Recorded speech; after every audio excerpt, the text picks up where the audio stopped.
Facebook, what's up? How y'all doing out there? Joshua T. Scott. I'm here to talk about it. Listen, I'm gonna give y'all a few minutes to log in. I'm gonna give y'all a few minutes to come on. And look, we're gonna get started, man. We're gonna talk about it. I know I haven't had an opportunity to talk to you guys in quite a while. Listen, I know I get bogged down sometimes, overwhelmed with a lot of the things that I'm doing personally, from the driving school to security, to the barbershop, houses. I get bogged down with a lot of stuff, so I really don't get a lot of opportunity to interact with you guys as much as I would like to, as much as I would want to. But guess what? I'm here today. I want to talk about it. So look, like, tag, share this video. Tell your favorite cousin, tell your favorite loved one. Y'all come on in. Let's talk about it, especially the church folks. Y'all come on in because look, I got something to say, man. My brother, Marvin Sapp, my pastor in arms, he's under a lot of attack right now from the public. He's under attack from the community. And I find it to be weird. I find it to be strange that a man who has given us so much musically is under attack the way that he is. So listen, I'm gonna give y'all an opportunity. I'm gonna give y'all a few minutes to come on in and look, let's do what we do, man. Let's talk about it. So look, like, tag, share this video. I'm trying to see. I know a couple people had told me to tag them. I'm gonna try to tag as many people as I can to tell them come on in, just so we can talk about it, because I think it's important for us to talk about, man. Our community, our church community, is under attack, and I think that it's time out for us as people who go to church to allow people who don't go to church to continue to run their mouth about church stuff and church activity. If you don't go to church, you probably shouldn't even be talking about what's going on right now. And if you go to church, you should probably understand the request. You should understand what this man was asking for. You should understand what the meaning of it was. You should just pretty much understand in general how him asking for that amount of money, or him asking for the church to be involved in whatever it was that he was asking for, how significant it was. So look, I'm gonna give y'all a few minutes. Like I told y'all, I was going on at 1 o'clock, so hopefully everybody hop on in here. I know I'm a few minutes behind, but look, we're gonna talk about it. We're gonna talk about it.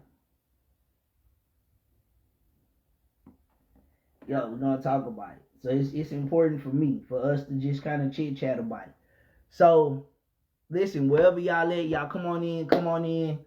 I'm inviting you. Like, tag, share this video. Again, invite your favorite cousin, invite your favorite loved one, tag your pastor, tell them, say, come holler at us.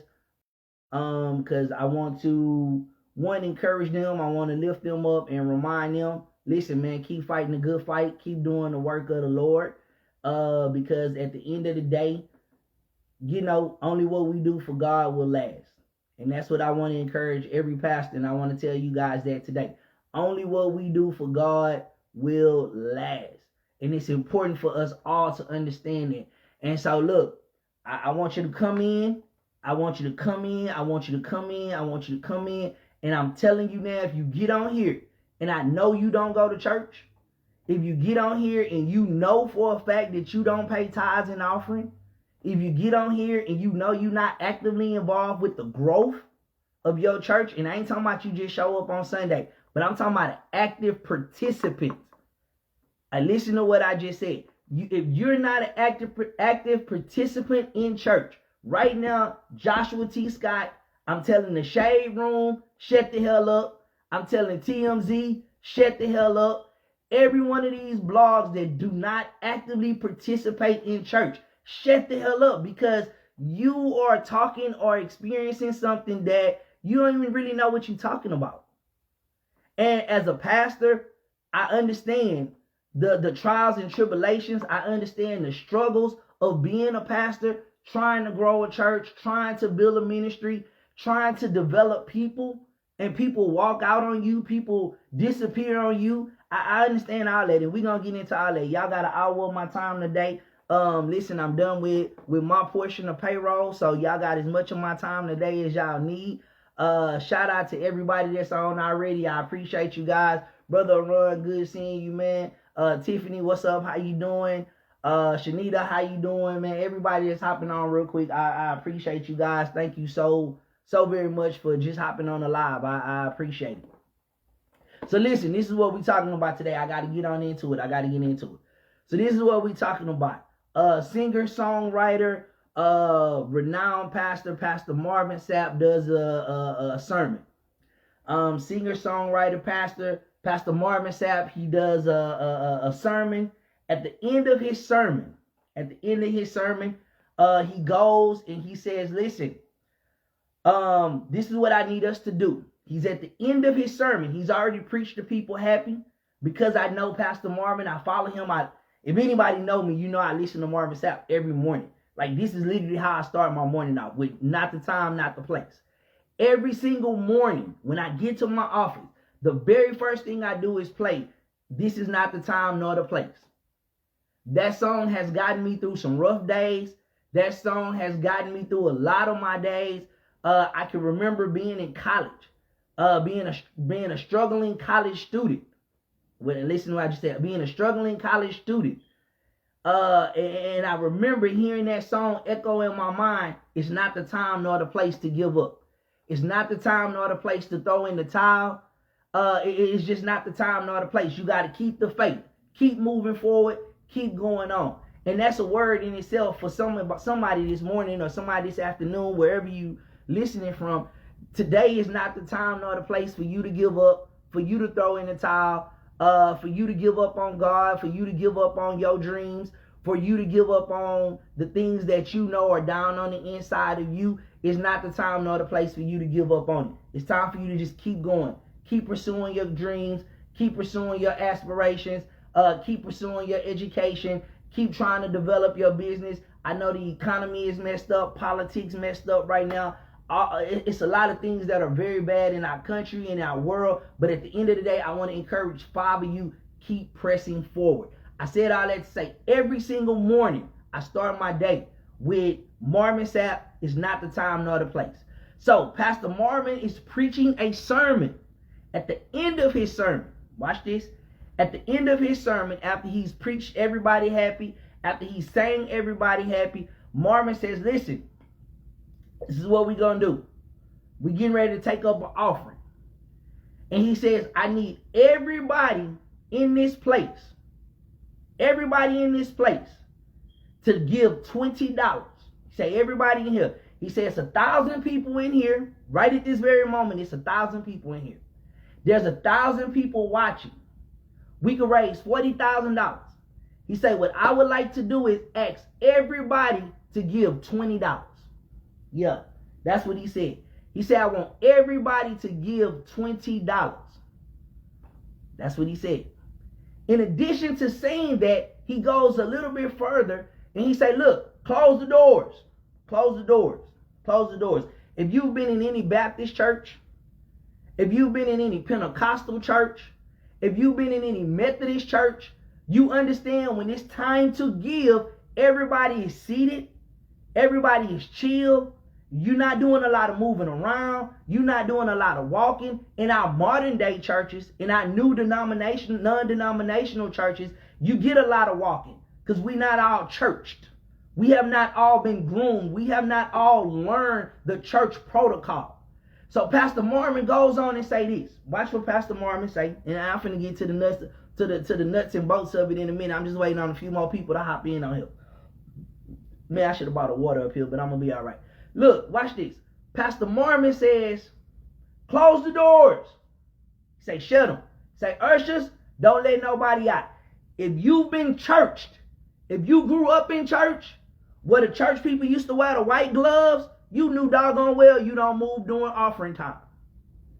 But us unchurched people, this 2000 and something generation, these new millennials, these Gen X, you got to be told not to move. The same way you got to be told not to talk in church.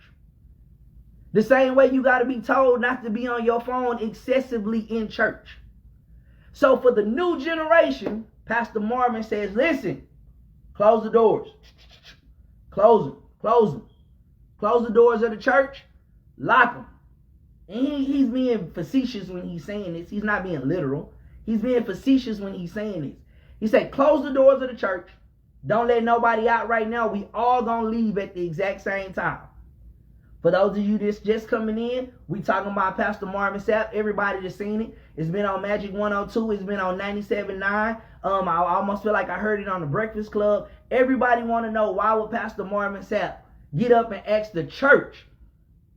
This is what I just said. Why would Pastor Marvin Sapp get up and ask the church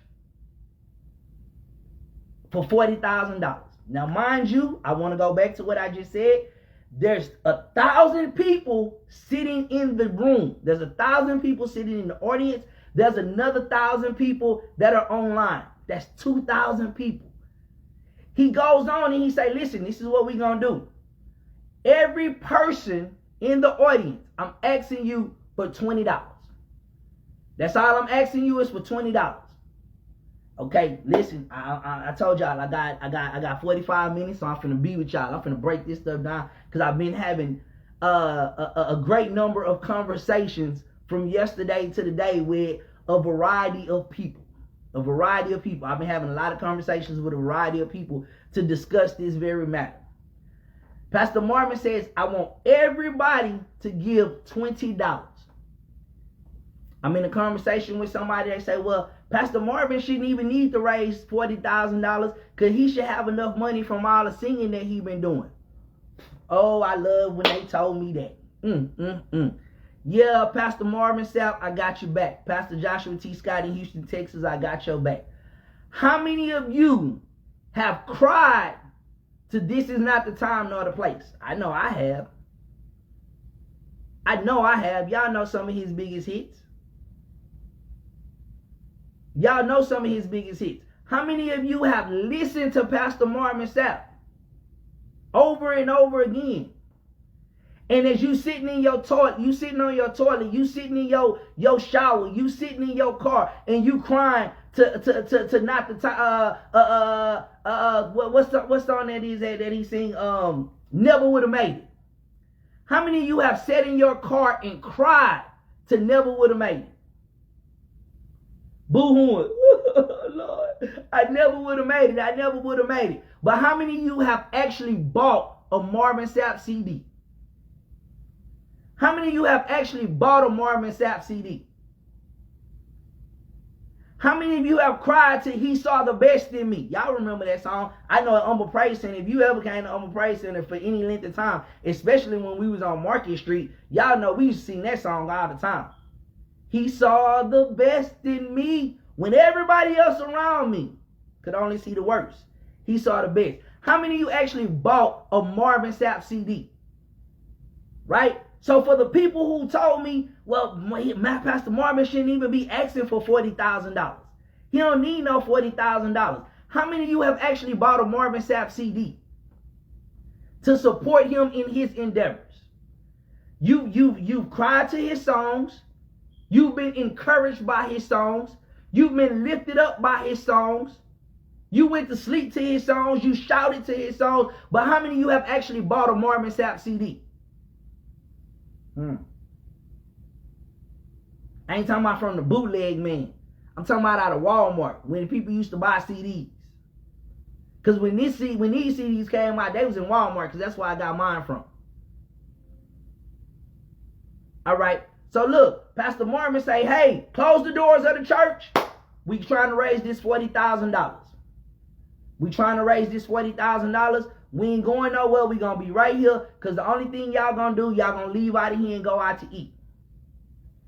I said this morning, and this is where I'm at. What's up, Daniel Hunt? How you doing, bro? Hey, that was some good shots you shot yesterday, man. Keep hooping. Keep hope alive. Hey, KK, how you doing down there in Galveston? I appreciate you. Good seeing you as always. Ashley, how you doing? Miss Tasha over there, how you doing? Look, everybody that's logging in, I appreciate y'all. Thank y'all so much. Listen, Pastor Marvin tells everybody we all gonna leave at the exact same time. We're gonna leave at the exact same time. Nobody's leaving. We gotta raise this money. He then goes out on yesterday. He puts out an article. He let everybody know, hey, the reason that I asked for that money because it was an international conference We had a lot of bills that we had to pay. We had to pay for our facility. We had a lot of things that we had to do. So it was necessary for us to raise that amount of money. Then he goes on to give a biblical scripture to back up the thing that he was saying. Now here it is. I want to talk to some of y'all right here. And I'm only talking again. I cannot talk from somebody else's perspective. I can only talk from Joshua T. Scott perspective.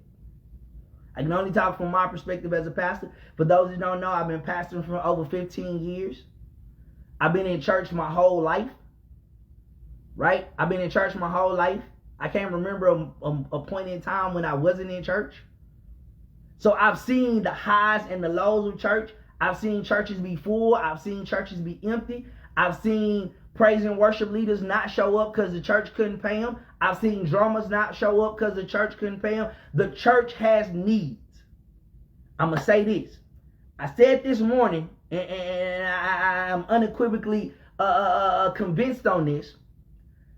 Pastors and the church. When I say the church, I'm talking about the building, because typically we associate the pastor with the church. They one and the same. You almost cannot separate them. The pastor is the church. They one and the same. They go hand in hand. They go hand in hand. Pastors in the church are in a bad relationship with its participants and its congregations. We're in a bad relationship.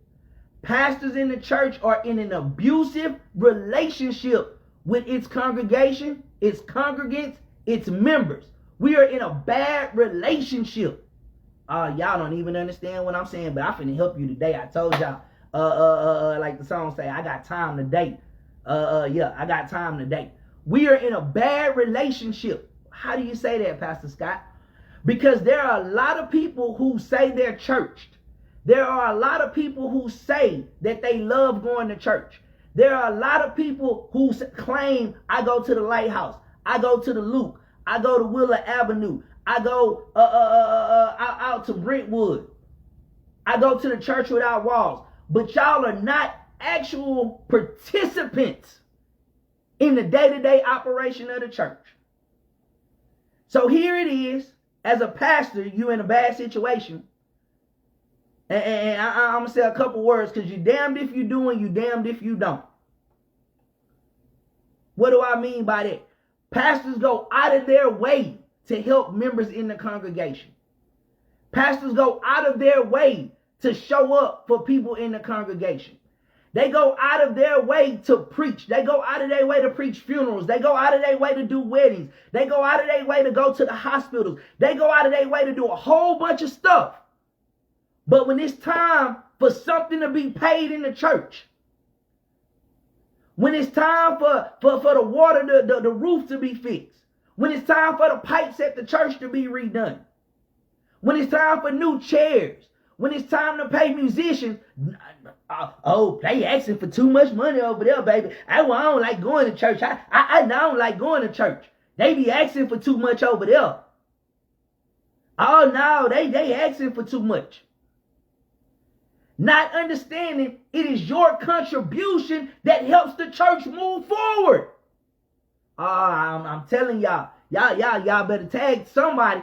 Anybody that's been running their mouth about this man saying, hey, we're going to raise $40,000 today.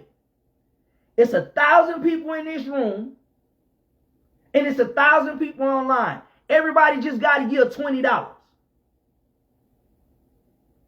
Everybody just got to give $20. That's all we asking for, is everybody to give $20. And you church folks, y'all mad about it. You church folks, y'all angry about it. Church folks are upset about it. Church folks are the main ones complaining about it. I just told you, Bishop Ed, I got your back today. I'm telling you, I got your back. Church folks, y'all make the pastor's job impossible. Y'all make the pastor's job hard because y'all don't understand the vision. Y'all, we in a bad relationship. Pastors, churches are in a bad relationship with its congregants and its participants. Everybody want to take. Everybody need from the church. Everybody wants something from the church. But nobody want to sow back into the church. I finna help you. I told y'all, call me Moneybag Pastor Scott today because I got time today. I got time. Pastor Marvin Sapp stands up after he's preached you happy. After he sung you happy, he say, look, now it's time for y'all to sow back into the kingdom. It's time for y'all to sow back in the church. I need y'all to be able to help us handle this stuff. And people mad? You mad, bro? You mad, sis? Okay, let me stick where I'm at. Watch this. Understand this. What's up, Pastor Joe Mays? I got your back. Tell you people, come on, watch this. You ain't got to say the stuff. I'm going to say the stuff for you today. Listen. There are a lot of pastors who spend their own money. Listen to what I just said. There are a lot of pastors who spend their own money. You got to hear what I just said. There are a lot of pastors who spend their own money making sure things at the church get taken care of. Making sure that the praise and worship team is paid. Making sure that the musicians are paid. Making sure that the lights stay on. There are a lot of pastors that go out of their way to keep the church functioning, and all y'all want to do is talk about the big name pastors. Oh, this pastor wearing Louis Vuitton. Oh, this pastor right here wearing Gucci. Oh, this pastor driving a nice car. This pastor doing that. Let me tell y'all something. I'm telling you, I got the time. If you don't want to say this to your church, you just tag them on them. All y'all pastors, I got your back. I got your back today. There are a lot of pastors that I personally know. I know these people. There are a lot of pastors that I personally know. They go to work every single day. They bust their butt trying to take care of their family. And they still show up on Sunday with a fresh word for you every Sunday. I know a lot of pastors, literally they broke. They living paycheck to paycheck. Trying to make the church work. Some say, I've been on the phone for 48 hours dealing with this nonsense. 24 hours dealing with this nonsense.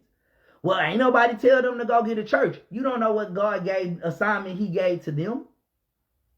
And if God gave them that assignment, it's their assignment to keep that up. That's why they struggling, but they still need your help. They still need your help. Watch this. I'm telling y'all, I got time today. I got time today. Look, how many, I'm talking for myself. I know a lot of broke pastors. They're broke not because they have to be broke. They broke because they trying to do God's will. They trying to do God's work. They going through the hustle and bustle in life and still show up on Sunday to preach to 5 people. Still show up on Sunday to get 7 people to visit their Facebook Live. When they got a cousin who they directly grew up with, and instead of coming to support their church, they going to go across town to somebody else's church. They got a sister. They got a brother. What's up, Pastor Washington? Tag your people if you don't want to say this stuff, because I can say it for us both, brother. Listen, there are a lot of pastors who work every single day, and they get up and ask for an offering, and all you can say is, man, I ain't buying them no new car. They ain't gonna be driving around on looking good off of me. It's our mindset. Our mindset won't allow our church to grow. Our mindset won't allow us to be productive. Our mindset will not allow us to build a church that has its own school. We worried about what they teaching in the school. Let's build our own schools. Let's build our own schools. Let's build our own financial institution. Let's build our own daycares. Let's build our own coffee shops. We out here making Starbucks rich when we can have a church that have a coffee shop in it. But the very moment we put a coffee shop in it, 20 of y'all ain't gonna show up, or y'all ain't gonna want to come spend y'all money at the coffee shop because y'all gonna be talking about the coffee don't taste right. Listen, all I can do is talk from my perspective. There are pastors out here that I know. There are pastors who bust their butt. And all they saying, hey man, you don't got to necessarily sow into me, sow into the church. Hey, pay the light bill. If you don't want to give the money to me, pay the light bill. You don't want to give the money to me, pay the church insurance. You don't want to give the money to me, pay the musician this week. But y'all want to be mad. Y'all aggravated because Pastor Marvin Sapp got up here and said, hey, I ain't even got to the $20 yet. Oh, wait till I get to the $20. I'm finna make 50 of y'all mad today. I know I'm finna make y'all mad today. Y'all worry about $20. Let me stay on track. There are some pastors, I don't say some, there are a lot of pastors out here who are working to save your soul, working to encourage you, working to lift you up, working to remind you of the goodness of the Lord. There are pastors that are working diligently every single day, trying to live good lives. Yes, some of them fall short of the glory of the Lord, but we all do. Some sin, they make their mistakes, but then y'all be quick to point fingers. Ooh, look at the pastor. That's why I don't go to church. Look at the person that was in the club with you last night trying to spike your drink. Your best friend trying to take somebody else home. Like, what? And y'all worry about the pastor. Yeah, the pastor is called to a higher standard. The pastor need to do certain stuff. But at the end of the day, when he falls, you don't crucify him. You lift him up and say, Pastor, let me pray for you. Listen. I'm finna tell y'all. I'm trying to tell y'all. This man say, hey, everybody, all I want y'all to do is sow a seed. And people mad. I'm finna tell y'all something. Listen, I'm gonna talk to y'all real quick. I told y'all I got time today. When we had our building right at 2325 Atascocita Road, we had our building. And I'm speaking directly. If you don't believe me, you talk to my wife. You really can talk to anybody in our church. Every Sunday, this is 100% real talk. Every single Sunday, I'm up preaching. I can tell y'all a handful of times that I probably missed church. I probably missed church in my 15 years. I probably missed church not preaching about 10 to 12 times. And that's because either I was sick or I was allowing somebody else to come forward with the word. On average, let me go back to my story. When we had our building at 2325 Atascocita Road, our last 2 years, we paid $2,500 a month. Our average offering was $475 a Sunday. $475 a Sunday. That's the average. I'm going to say it again because y'all got to do the math because I know some of y'all got to think. We paid $2,500 a month when we was right here on the Atascocita Road. Right? $2,500 a month. We averaged $475 a Sunday. I'm finna give you some more insight because some of y'all need insight. That's why y'all don't understand how church work, because y'all don't know how the money in the church work. Y'all don't understand how the money work. But I'm going to let y'all know how the money works so your pastor don't have to preach about it. He don't even have to say nothing about it. Because not only in addition to paying the $2,500, every Sunday we had to pay $450 to all of our staff people. What is the staff people? That's the people that play the keyboard.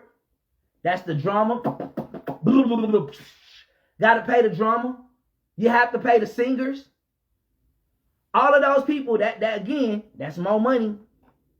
That's more money. That's $450 a week. So we bring in $475, but we automatically pay out $450 just on musicians.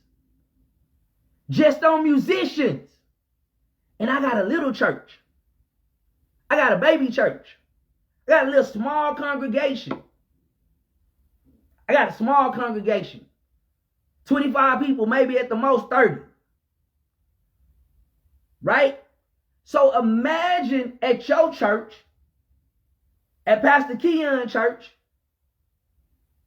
at Pastor West Church, over here at the Luke Church, at Brentwood Church, at Willa Avenue Church, at one of these big churches that you've gone and attach yourself at Lakewood Church, they might be spending $3,000, $4,000, $5,000 a Sunday on praise and worship. I'm going somewhere with this. They may be spending $3,000, $4,000 a Sunday on just praise and worship. We ain't talking about the building. We ain't talking about utilities. $50,000 over the last 2 years of our church came directly from my family. $50,000 to pay our rent just to keep us in the building. To keep us in a building. So I can have a building, because guess what? When you don't have a building, the first thing they want to say is, nah, I don't want to just do church online. I want to have somewhere to go to. I don't want to just do church online. I want to have a facility to go to. Then, because you can't go get no big old church, you got to get something you can afford. You got a little church. So now people come to the little church with their nose up. It's just too little for me in here. They don't have no lights. They don't have no TVs in here. They ain't got but 5 singers in here. Oh, nah, this ain't for me. Now here you are as a pastor. You're struggling just to keep a church building so people can have a place to congregate, and all people can come and do is talk about the little church. I'm coming back to what I said. Our last 2 years, our rent was $2,500 a month, not including us paying our praise and worship leader. I'm coming back to Pastor Marvin in just a second, because some of y'all need to hear this. Mind you, that thing was an international conference. So I can only imagine what they was paying their singers. I can only imagine what they was playing the keyboard player, the bass player, the guitar player, the horn player, the organ player. They could have just spent out $7,000, $8,000, $10,000 on just the music department. But y'all mad about $40,000. Get y'all priorities straight. It's the church. Listen. I'm coming back to this. As we all go through ministry, Pastor Nico, bless your heart. Keep preaching, man. Pastor Broderick, keep preaching. Pastors are struggling every day to keep up with just the church. I'm finna help every one of y'all pastors right now. I'm finna help you. Because I'm finna tell these people who don't understand your struggle what you dealing with. Pastors right now have paid light bills out of their own pocket. Pastors right now have paid water bills out of their own pocket. Pastors right now have paid rent for people out of their own pocket. Pastors have went to court with people just out of their own time, took off of their job to go stand instead with your people. Pastors have went to the hospital for you, paid for their own parking. Oh, Pastor Reed, you better say amen on this part, because I know you can go with me on this one. Listen, how many pastors have written letters to the judge? How many letters have written letters to the parole board to say, hey, when Lil Pookie get out of jail, I'm going to support him and his family in his endeavors. When Lil Ray Ray get out of jail, I'm going to be a mentor to him. I'm going to make sure that I'm here for him. Pastors write letters all the time. Hey, I'm going to do it. I'm going to be there for him. I'm going to make sure he get on his feet this time. I'm going to make sure he don't go back. And the family all hype. Thank you, Pastor. We sure appreciate it. Thank you. As soon as Lil Pookie get out of jail, as soon as Lil Ray Ray get out of jail, you don't even see the family no more. Boy, I'm talking from my own experience. You get down to the hospital, you go lay hands on somebody, you go pray with somebody, you go anoint somebody. In the very moment you do one thing that they don't like, oh, I don't think this church for me no more. This church ain't for me no more. Nah, this ain't for me no more. I can't do this church. I don't like this pastor right here no more. Wait, am I not the same pastor that came in and supported you in your time of need? Am I not the same pastor that loved on you when nobody else would love on you? Am I not the same pastor that threw his arms around you when the world tried to reject you? Am I not the same pastor? But the very moment I do one little thing that you don't agree with, that you don't appreciate, you turn your back on us in the ministry? Listen, I'm talking to y'all. I'm just talking. I told you I should have brought me a water up here. Listen. Watch what I'm telling you. Pastor Marvin Sapp, he say, listen, close the doors of the church. Unchurched folks, you got a problem with that. When you go to the concert, they close the doors at the concert. Because they don't want no light coming in. You don't say nothing about that. When you go to the club, they close the doors because they don't want any and everybody coming in and out. But you don't say nothing about that, though. Listen, the last 2 years my church opened, I spent $50,000 out my own family personal money to keep our church open. For me and my 25 little members. We averaged $475 in offering just to keep it going. We still got to pay out our praise and worship team, but we still going. But the very moment I say, hey man, it's too much for me. I can't handle this offering no more. I can't do this no more, man. I'm struggling. We struggling. We struggling to keep the building. Can somebody support us? Can somebody help us? Can somebody get in and work with us? Y'all have been to the community service events. Y'all know what kind of community service events we do. We get 400-500 people show out here for Easter on the go. Y'all have been to the back to school drives. Y'all have probably been recipients of the toy drives, of the Thanksgiving support that we do. You'd have probably been when we fed people for hurricane this and hurricane that. When we show up out here on Homestead, when we show up on Mesa to give our people pizza, people see what we do and will watch us and be like, y'all got it. Never thinking to sow a seed. And this man asked for $20. Okay, listen, let me stay on there. I'm trying to get somewhere. We're working. At your church, your ministry might spend money every week on a praise and worship leader. Brother Darius, this ain't for you, so don't take it personal because I know you're going to support Pastor Bailey no matter what. Listen, let one Sunday come. Let one Sunday come and the church don't have enough money to pay the musician. Let one Sunday come and the church don't have enough money to pay the singer. Let one Sunday come and the church don't have enough money to play the drummer. Oh, baby, they on the first thing moving. You could be playing 3-4 years and they on the first thing moving. They ain't gonna have no loyalty. And then here the congregants come. Baby, we can't keep nobody. You ain't putting no money in church. Pastors in the church are in a bad relationship because we're supportive. We want to be there for our people, but our people don't want to be there for us.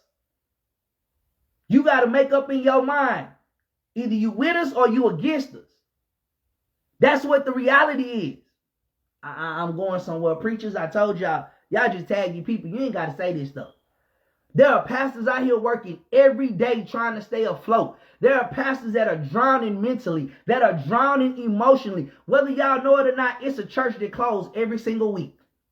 It's a pastor that decides every single week, I'm not doing this no more. It's a pastor that decides, you know what? I can't handle this no more. One pastor a month commits suicide. Y'all go research it. Because this is a heavy burden. Look, these same little pastors that's on my feed today, I support, I love all of them. I try my best to get on everybody, say, hey man, hit a like button, tag, whatever I can do. I always try to support everybody that I can support. I don't necessarily know if it come back reciprocal, but it don't matter because I'm going to do my job as a minister to uplift everybody. These same small pastors, you leave us and you go to the big church. You leave us and you go to the named church. You leave us, the little preachers, and you got to go be seen somewhere else. Your gift ain't going to never be used because you in a line waiting to be a praise and worship leader. You in a line waiting to be a musician. You in a line waiting, but you could have been using your talents and your gifts right there at the little church. Right there at the little church. Listen to this. His same little preacher. You wrote him off. You don't want to go support his church. You mad at him for whatever unknown reason that you just created in your own mind. But here it is. It's time for you to get married. Here it is. Somebody in your family has passed away. And so now you need a preacher to come in and preach at your church. And preach at the funeral. You need a preacher to show up and marry you. You need a preacher to show up.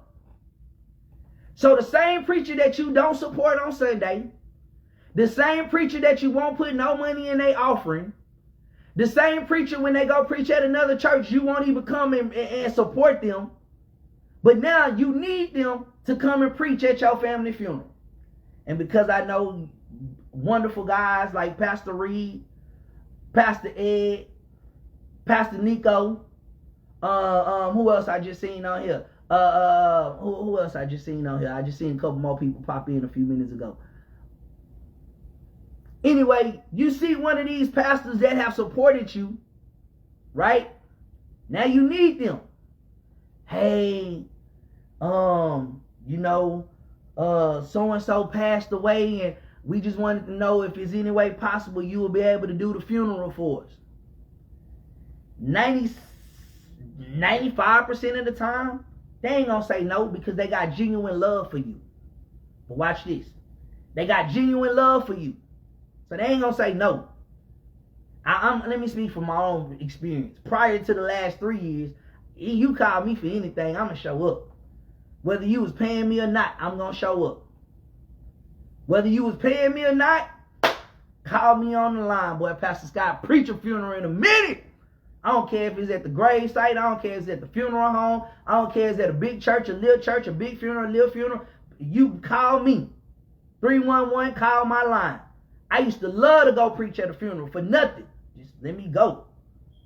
But something changed. Something changed. A few little feet started running around my house. A few little feet started running around my house. A few little feet started running to the refrigerator. A few little feet needed something to do every Saturday. So when you call me, say, Pastor Scott, man, can you preach my funeral? I ain't like the big time preachers. I ain't gonna tell you $750 and say, hey, look, man, let's send me $350 and I got you. Don't even worry about it. Send $350 to preach a funeral? You must be out of your mind, Pastor Scott. I'm finna break that $350 down for y'all right now. You wanna know where the $350 go? Just hold that thought real quick. Send me $350. I'ma show up and I'ma preach your funeral. Don't even worry about it. I got you. Show up. Send me $350. Ooh, pastor's out of control. Y'all spending way too much money. Y'all want way too much money these days. Okay, let me help you break that $350 down.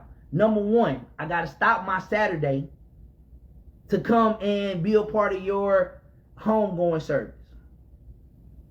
Number two, when I come to your funeral, I gotta go get my hair cut.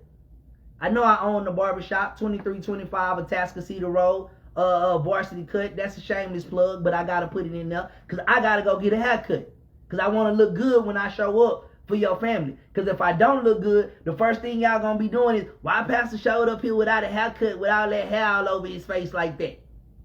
That's $40, right? I gotta put my suit in the cleaners if I don't need to go buy a new suit, because some of y'all want special colors. The color for the funeral is purple. The color for the funeral is orange. The color for the funeral is red. The color for the funeral is pink. So now I got to go down to the men's warehouse and I got to go get a tie that's going to cost me $60 or $50 to match your funeral. Okay? We already at $100. I tell you $350. We already at $100. We already at $100. That's my haircut and that's my tie. Not to mention I got to put my suit in the cleaners. That's another $20. Not to mention, I got to call my mama and say, Mama, listen, I got to go preach this funeral today. Can you take off? Can you not schedule a CPR class? Can you not schedule a training? Can you watch the boys for me while I go preach this funeral? So now I got to make sure that it's food. If my boys go to her house with some pizza, my boys go to her house with some chicken, my boys go to her house with some Chick-fil-A money, my boys go to her house with some Little Caesars money. And the first thing they gonna say, well, Daddy, why you out preaching the funeral? You don't think Nana can take us somewhere? So now that's more money I finna spend that I wouldn't have had to spend because I would have been at home with the boys. Right? So now I still gotta go get my vehicle washed because I gotta travel. I gotta travel with y'all to the grave site. You don't want the pastor riding around in no dirty car. And if anybody know me, y'all know I don't like washing my car. I don't like washing my car. Some of the pastors, y'all take pleasure in washing your car. I don't like washing my car because every other day I'm going to have a milk stain in my car. Every other day I'm going to have some cheeses in my car. Every other day I'm going to have some sweet and sour sauce somewhere in my car. That's why I quit driving luxury cars, because there wasn't no point in that no more.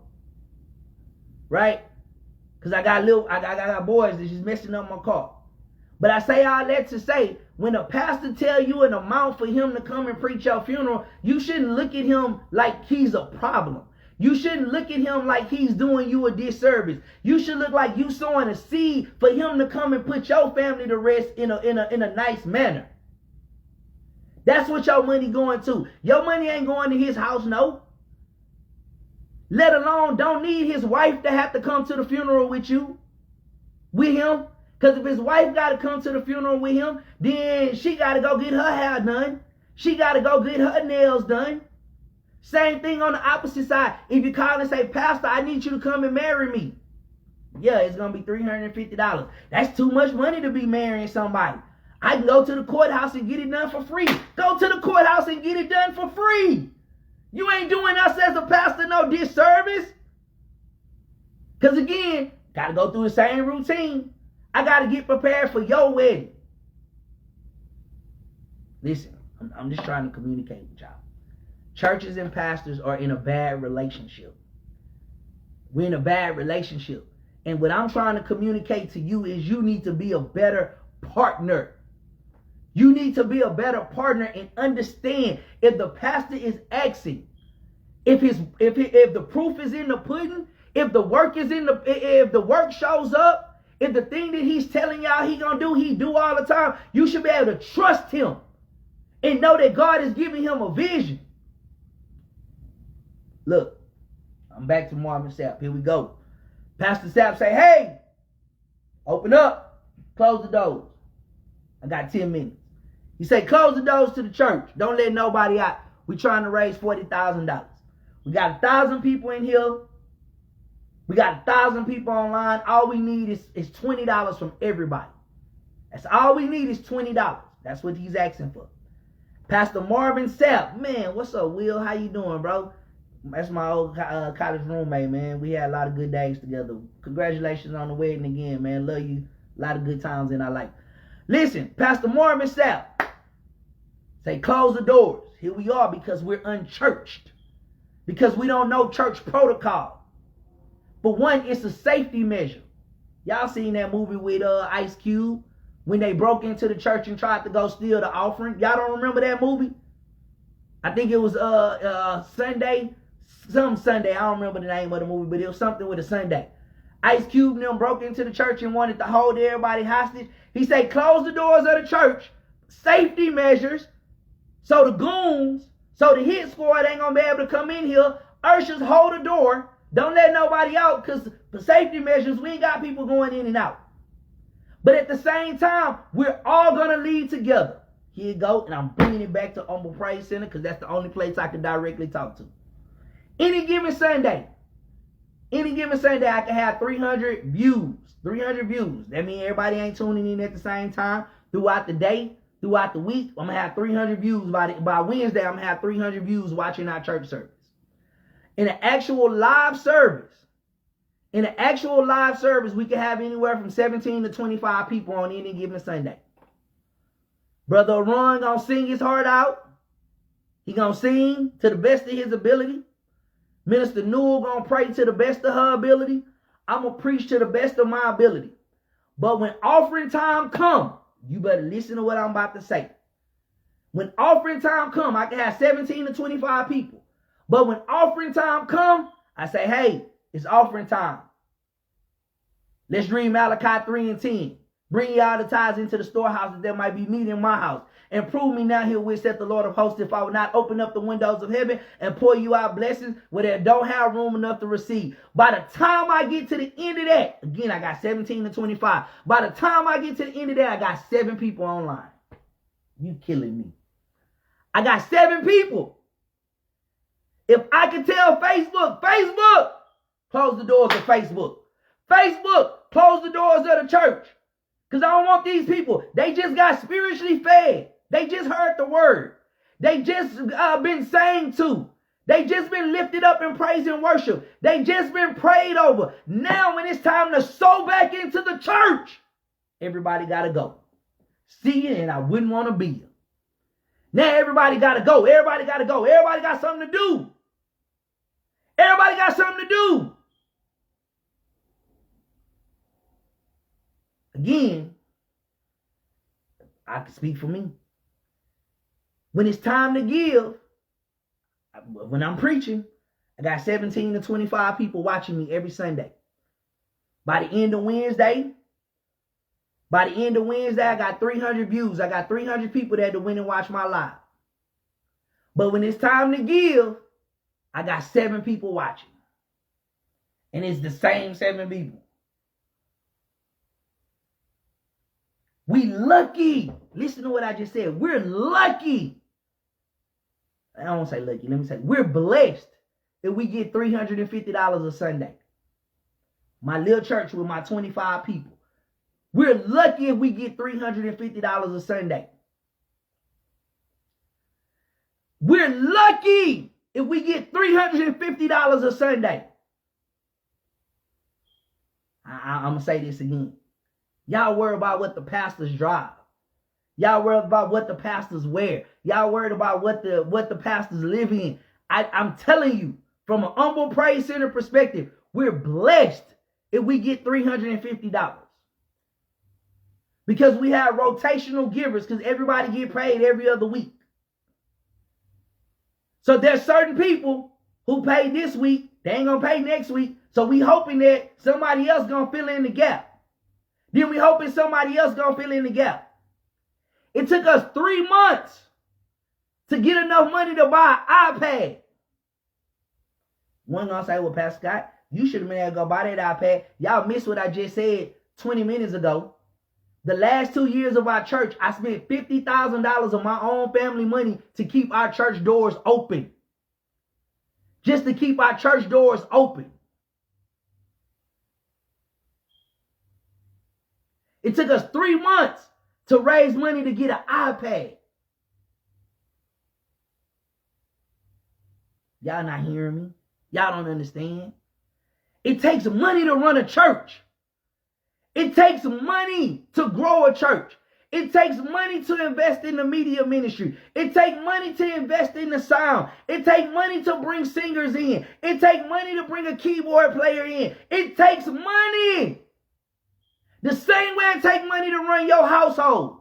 But you want the benefit of a church. You want the benefit of a pastor. You want to be able to say, I go to the Loop. I go to the Lighthouse. I go to Humble Praise Center. I go to this church. But you don't want to be involved in the day-to-day of what makes a church grow. It takes money to run your household. It takes money to run your household. It takes money to run the church. And you're a fool if you think it don't take money to run the church. You think you can just go sit in the church, in the house of God, hallelujah, hallelujah, hallelujah, and don't think you got to participate financially? It takes money. Listen, I'm trying. I'm telling y'all, it takes money. You want to come, hallelujah, thank you, Jesus. Lord, I love you so much. But then when it's time to give, you get closed mouth. They ain't get my money. I ain't got no money. But you got enough money to go eat crawfish. Yeah, you got enough money to go to Steak 48. You got enough money to get some red bottoms. You got enough money to go buy Louis Vuitton and Gucci. You got enough money to go to Miami. You got enough money to go to Vegas and gamble. But you ain't got $100 to put in the church? Where your soul is being fed? Where you being lifted up every Sunday? Where you being reminded that you are more than a conqueror? You ain't got $100 for that? Listen. Pastor Marvin Sapp, I got your back, big dog. I got you. He ain't got to apologize to y'all because he asked for $40,000. He in a room full of 1,000 people. 1,000 people. He got another 1,000 people watching. And he say, all I need is $20. All I need is $20. $20. I know everybody got, but he didn't need that money. When did you buy a Marvin Sapp album? You'd have listened to Never Would Have Made It 1,000 times. You'd have listened to it 1,000 times. He saw the best in me. Pastor Shelton, I wish I had your voice right there. When everyone else around could only see the worst in me. Y'all sung it. Y'all sung it. They even play it on 102 late in the midnight hour sometime. You trying to get your groove on, and here come Marvin Sapp. He didn't need the money. He didn't need it if he's asking for it. Listen. When I was in Atlanta, I used to go to Pastor Purvis' church. I tell this story so often. I tell this story a lot. This in Austell, Georgia. Pastor Purvis.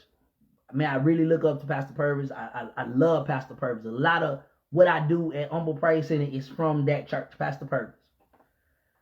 I remember being in college. We had just moved to a new service. Pastor Purvis used to preach four services every Sunday. He preached to 8. I think he preached to 10. He preached to 12. He preached to 2. Nikki Kaz, I'll get that in just a second. I understand that people paid for the conference, but still stuff got to be paid for. I understand that. Stuff still got to be paid for. It's a lot of stuff got to be paid for. Facilities got to be paid for. And you know, sometimes you'll do registration fees. This is a little off topic, but Nikki Kaz, I love Nikki Kaz, and she always shout me out in every one of her videos, so I got to just take a moment to look at that. You know how it is. You go rent a building. You tell everybody it's going to be $20 for the conference. But you under budgeted yourself. Not because you intended to. Not because you tried to. Not because you wanted to. But you just under budgeted yourself. You didn't realize that even though you rented the room, it didn't come with the chairs. You didn't realize even though you booked the speakers, you had to book their rooms to go with it. So sometimes you under budget yourself. So although the conference may have been paid for, there are always unforeseen expenses that go along with that. And sometimes when you're in leadership, you got to be like, man, I made that mistake. I dropped that ball. So now I need the people who are enjoying this conference to help me take care of this thing. Look, understand what I'm telling y'all. This man say, look, I need y'all. Come on, I need y'all. We gonna raise this $40,000. Everybody gonna give $20. That's all I need y'all to do. Close the doors. Don't nobody move. We all gonna leave at the same time. We all gonna leave at the same time. All I need y'all to do is give $20. Watch this. We spend $20 at McDonald's. We spend $20 at Burger King.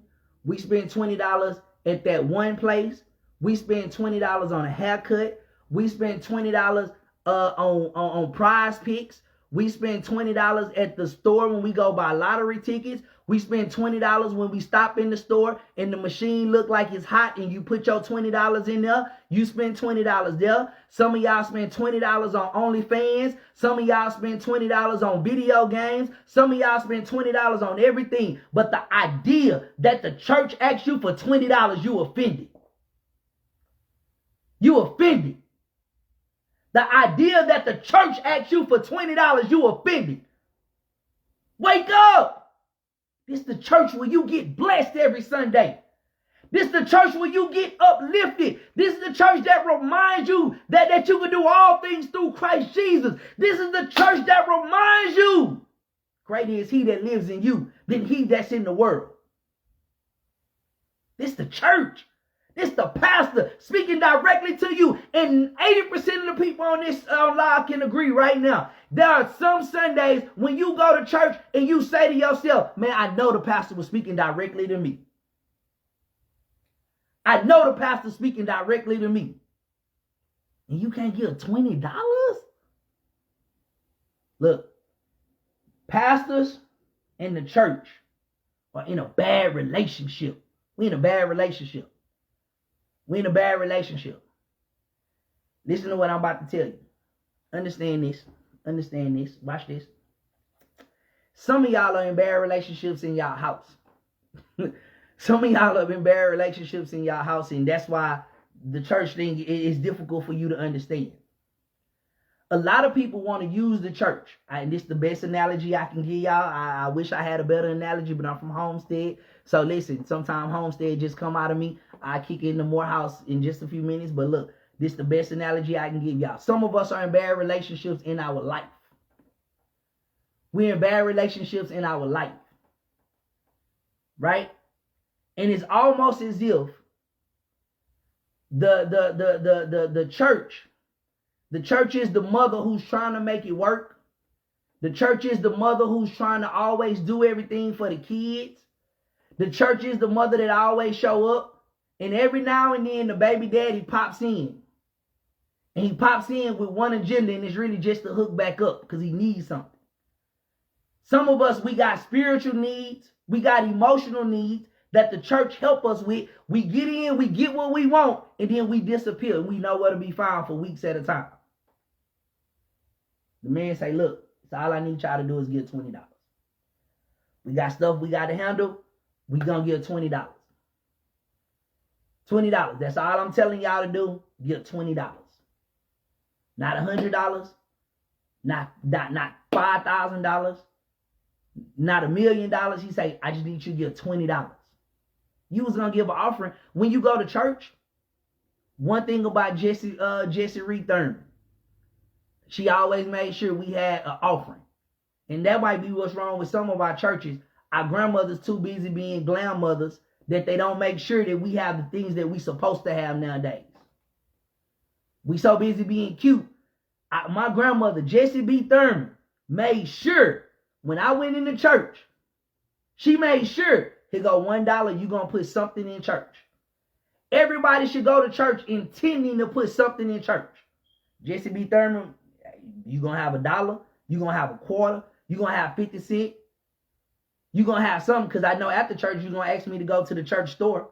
So you better bless the Lord first. There are too many people who go to church looking to receive and don't want to give. And the Bible says that God loves a cheerful giver. So if I can give, I can receive. Every Sunday, I'm receiving. Every Sunday you go to church, you're receiving. You're receiving emotionally. You're receiving mentally. You're receiving biblically. You're receiving spiritually. You're receiving. You're receiving. You're receiving. The praise and worship leader sing a song, and it instantly hits you in tears running down your eyes. The pastor preach a sermon, and all you can do is shake your leg because you saying, Lord, I know you talking directly to me. Lord, I know you telling me don't give up in this storm. Lord, I know that you want me to do this. Lord, I know you want me to go higher. You're receiving. But when it's time to give, you talking to somebody else today. Pastor Marvin Sapp say, look, I want to raise $40,000. And I'm talking about myself. I can't talk about nobody else. I'm talking about myself. For the last 3 weeks, I've been saying to everybody, hey, we need donations. We need donations. We need donations for East End Park. We need donations for East End Park. Bring your eggs. Send your money. Bring your candy.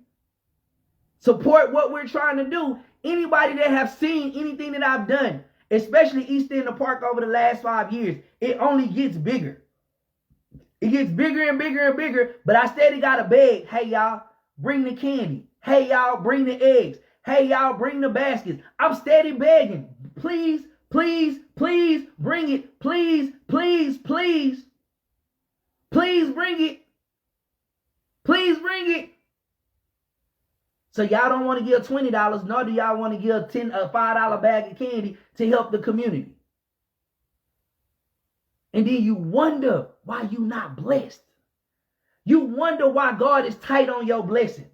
You wonder why you can't get up in life. You wonder why you always robbing Peter to pay Paul, because you don't understand how God will bless those that bless the kingdom. You don't understand how God say he'll make you the lender and not the borrower. He'll make you the head and not the tail. He'll make you above and not beneath. But it all starts with a principle. You don't understand principle. Y'all better go back to Sunday school. I don't care what church you go to. You better go to Sunday school. Listen, I'm trying to tell y'all. I've been past my hour. I gotta go.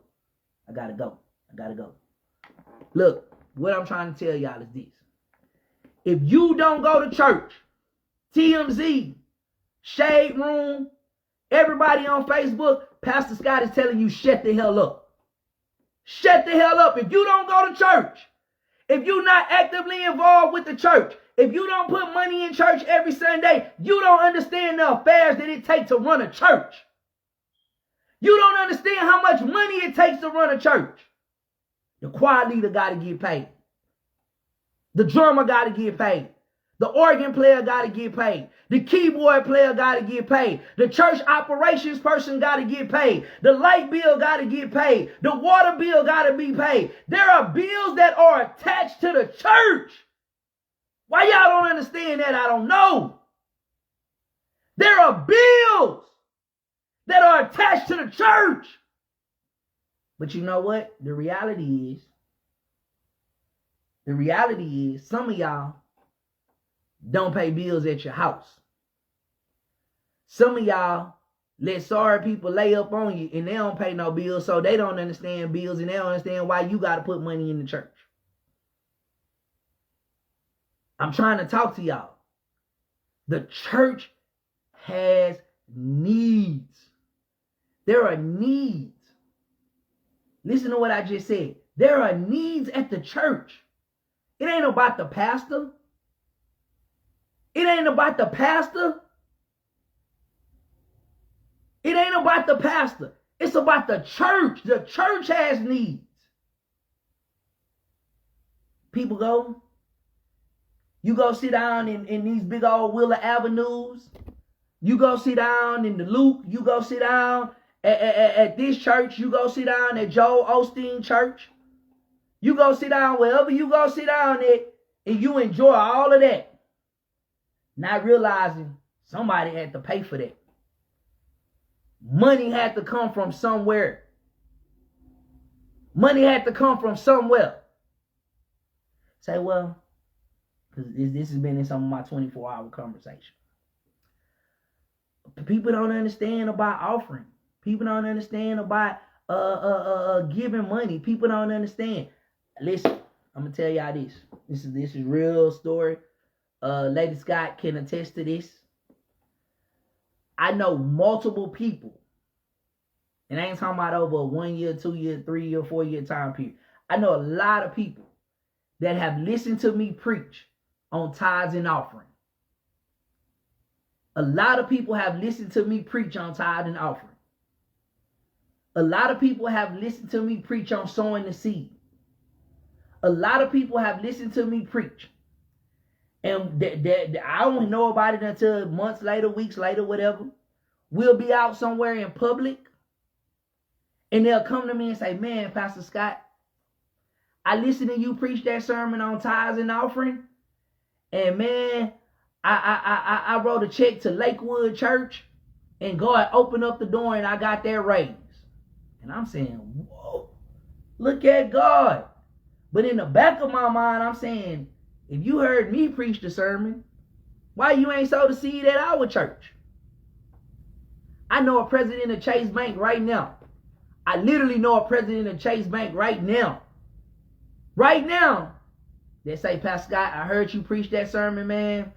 I wasn't paying my tithes. I was going to church, but I never was paying my tithes. I never was paying my offering. I heard you preach that sermon. And as soon as I started paying my tithes and offering, God opened up that door and allowed me to become the president of the bank. Ain't nobody saying, Pastor Scott, let me write you a $400 check, man. Let me bless your church. We was at a football game when I heard the story. I'm like, I didn't even know you listened to me. I literally hear stories like this all the time. But the person that they heard the word from, they don't come back and sow back into that church. They go and sow somewhere else. And it's okay. I'm not mad. I don't be mad. I ain't upset. Because God never ceased to show up for us. But again, people will take the little church for granted. People will act like the little pastor don't matter. People will act like the little congregation is not important. People will act like the little church don't have needs. But there are pastors on this feed right now that have sown seeds. There are pastors who preach sermons. There are pastors who show up in houses. There are pastors who deliver words. There are pastors who go to the hospital, that go to the grave sites, that deserve your resources.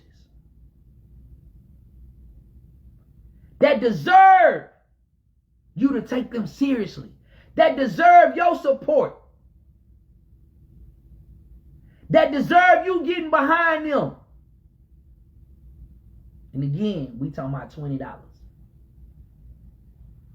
You go to Maestro's, you're going to spend that on a drink.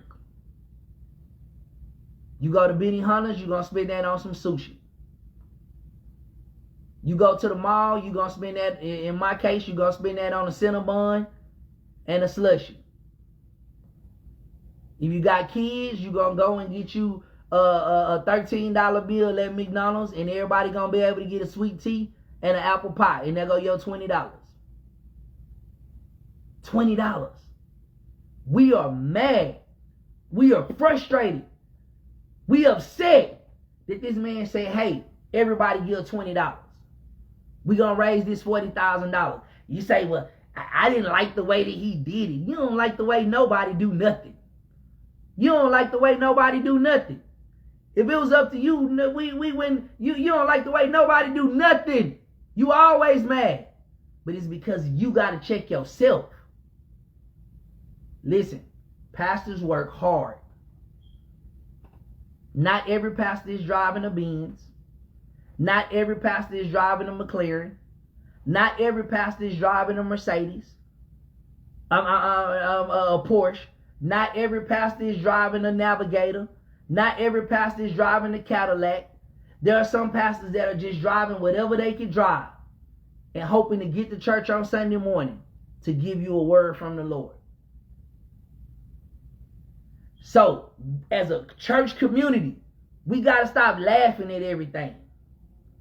At a church community, we have to stop taking everything lightly. The kingdom suffers violently, but the violent take it by force. No, you're not going to make fun of this man for asking for $40,000.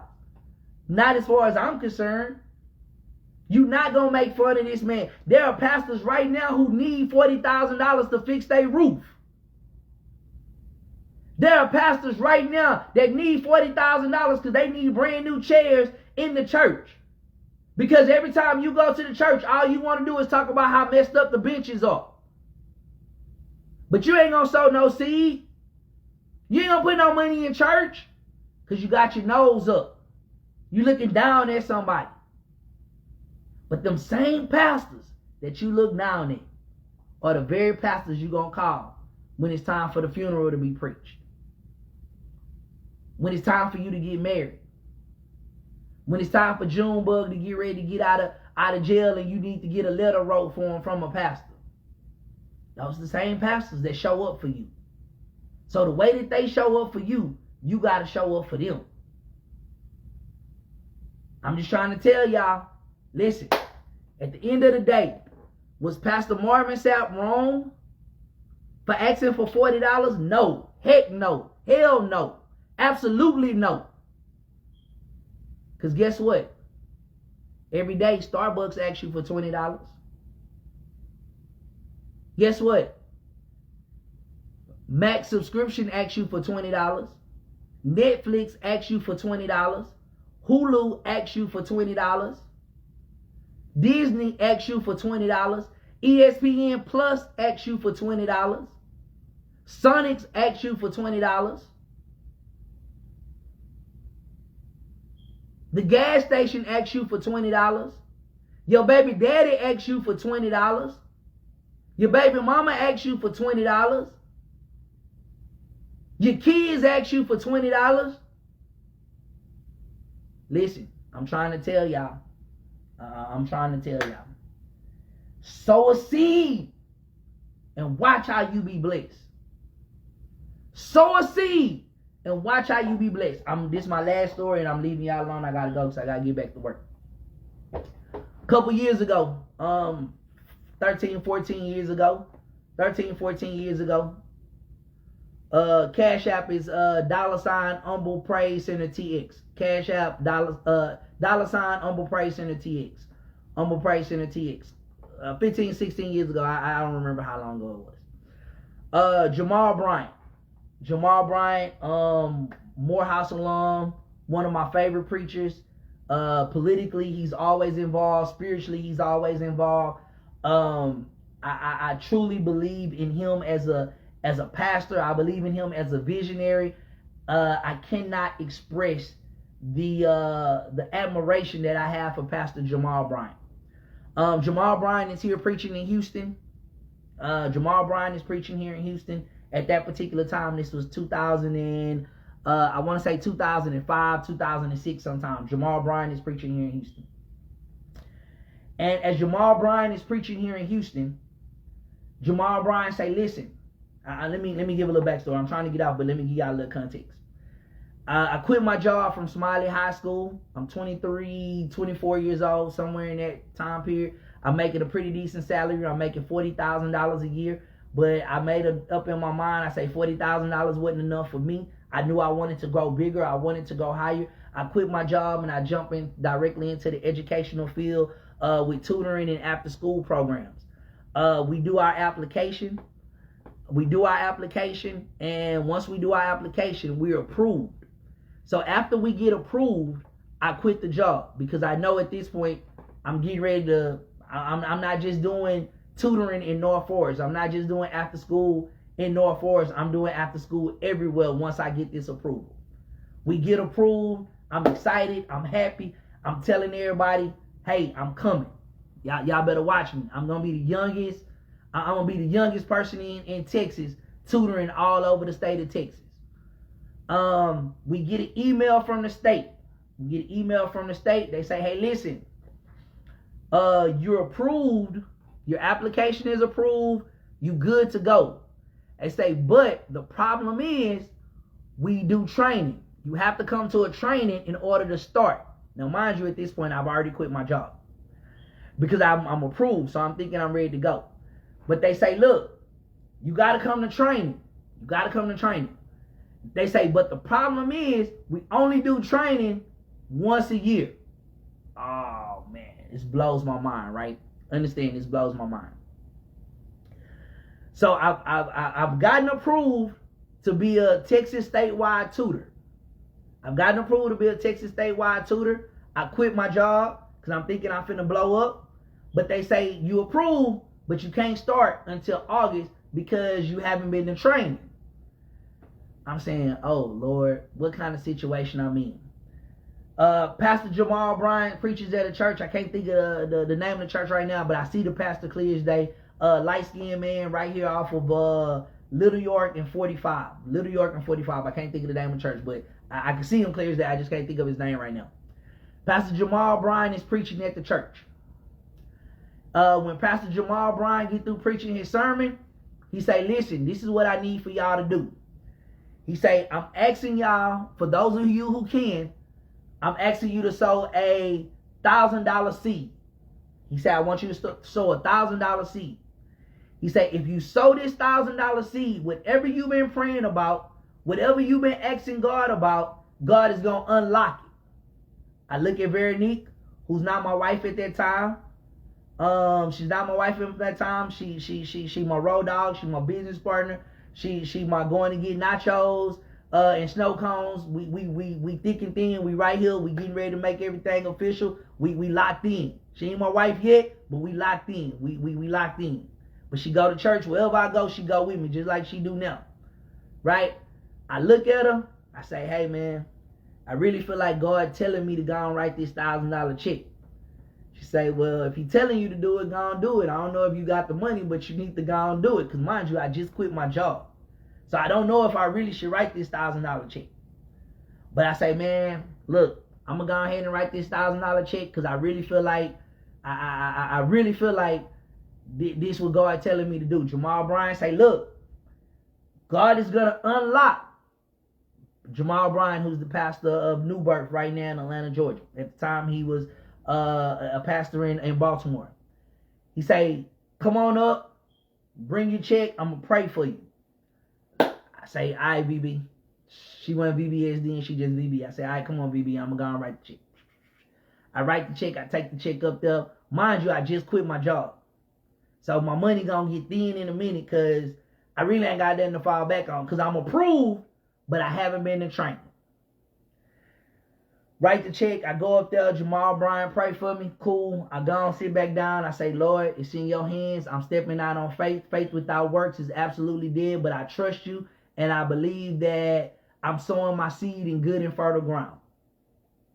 I sowing my seed in good and fertile ground. We dropped that check in there. I want to say that was a Friday. That was a Thursday or a Friday. I want to say it was a Thursday or a Friday. On Monday, y'all gonna get this in a minute. I hope somebody can shout. On Monday, we get a call from Austin. The lady calls, say, hi, may I speak to Mr. Scott? I say, yeah, this is he. How can I help you? Say, Mr. Scott, I got your emails, and I know that we originally told you that we only do a training once a year. She say, but because you've been so persistent, because you've been so adamant about it, we've decided to do a specialized training just for you. Somebody gonna understand this. I sowed the seed, and the thing that I needed to happen for me was instantly unlocked. Not because I really had the money, but because I had enough faith to say, God, I trust you. Simply paying tithes and offering and saying, God, I trust you. I might not see how I'm going to pay this bill, but God, I trust you. God, I might not understand everything that's in front of me, but God, I trust you. Look, we listen. And I ain't talking about no regular money. I'm finna get into the money. Y'all see where we at right now. It started somewhere. This is the foundation of all of the businesses. We built the foundation of all our businesses based on this one phone call. But everything that we have right now was based on that one phone call. That lady picked up the phone. She said, hey, you've been persistent. You've been emailing. So look, what I'm going to do is I'm going to do a special training just for you myself. Y'all ain't got it. I don't see no likes. I don't see no hearts. Y'all ain't got it. Ain't nobody clapping. I don't see nothing yet. Because of what I did that Thursday or Friday, God, within a week, God opened up the door and allowed us to be able to go to Austin. Now watch this. Watch how minute. I don't say minute. Watch how small the training was. We get in the car. Me, VB, my assistant, and Lena Broussard, which is my wife's sister. We go to Austin. She meet us down there. Because she going to UT at the time. So she meet us down there because I'm going to have an operation in Austin too. So she meet us down there. We go into the training. A little white lady. I don't even remember her name. Bless her heart, whoever she was, because God allowed her to show favor with us. Watch this. We go into the training. Again, this was a once a year training. We go into the training, and somebody guess how long this lady kept us in the training. Somebody just have a wild guess how long this lady kept us in the training. This a once a year training that everybody that's a tutoring specialist have to come to. The lady bring us in the room. It's a room no bigger than this right here. No bigger than this room right here. She sit us at the computer. She said, man, I really feel like y'all some very astute people. We finna run through this. She take me through. She showed me how to input all the information. She showed me how to input all the data. In 30 minutes, we was in and out of Austin. Oh, y'all better understand. In 30 minutes, this lady walked us through the whole training. That was a once a year training. Somebody ought to know God's favor is real. God's favor is real. I had already made up in my mind, I'm moving back to Grandma Scott's house. I'm going to be living at Grandma Scott's house. I'm going to chill. I ain't going to worry about nothing. I'm going to just sell my truck. Whatever I got to do, I'm going to handle that. But listen, because I sold that $1,000 seed, our first check from the district was a $40,000 check. I knew where we was going. But it was because I sold the seed. We worked all that summer. We worked that entire summer. God opened up the door. Bam, we worked so hard. I got a $100,000 check in my hand. I got a $100,000 check in my hand. If you ever been around me before, you know this story. Veronique had a job at Texas Southern University working in the communications department. I called Veronique on the phone. I say, listen, you can quit your job. I got it from here on out. Come on. Y'all don't understand. Y'all worry about $20.